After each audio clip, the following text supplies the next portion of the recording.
2 Kings 13 to 14, we see Jehoaz reigning as an evil king in Israel. It gets kind of boring to see these kings continuing in sin. It's that way with all humans. Sin may be enticing and even look exciting at first, but then it becomes monotonous and boring. The flesh always demands more. When these people are asked how they're doing, they say, same old stuff, different day. God's judgment comes on his people as they disobey, but he is always ready to forgive and deliver. Elisha became sick with an illness and died. Note this. God is the great physician and all things are possible with him, but he does not always choose to heal. We leave that call to him and he will make it perfectly. A man was buried in the same grave as Elisha, and when his body touched Elisha's bones, he revived and stood up on his feet. Wow. Here's a reminder not to forget God's word through his prophets. God's word is living and active and sharper than any two-edged sword. We see civil war continuing between Israel and Judah. Both kingdoms are headed toward exile. John chapter 2, Jesus with his mother and disciples are at a wedding when Mary said to him, they have no wine. Jesus said to her, woman, what does that have to do with us? My hour has not yet come. Jesus was on the Father's schedule, and maybe his public revealing was not yet part of this schedule. But note what Mary says to the servants.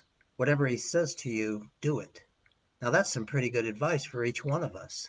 We have our own ideas about what ought to happen and when, but the best thing we can do is to submit to the will of the Lord and do whatever he says. Jesus had the servants fill water pots with water, and he turned it into wine. The head waiter remarked that the bridegroom had saved the best for last. Jesus himself is the bridegroom, and he who is the fulfillment of all things is God's revelation to us in these last days. And God has most definitely saved the best for last. This is the beginning of Jesus' signs, the manifestation of his glory, and his disciples believed in him. Are you a disciple, a learner, and do you believe in him? Next, we see Jesus going to Jerusalem for the Passover. He entered the temple with a scourge of cords and drove out the money changers and the animals, overturning their tables.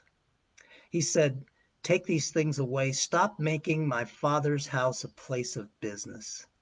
We come together to worship our God, to pray to him, to learn from his word, and to fellowship around the person of Christ, not to rip people off, do business, and make money.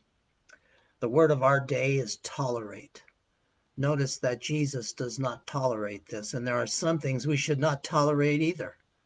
When asked by the Jews by what authority Jesus did this, he said, destroy this temple and in 3 days I will raise it up. They thought he was talking about the actual temple, but he was talking about his body, his resurrection. He was saying, I will show you that I do this with the authority of God because I am God, and I'll prove it by rising from the dead.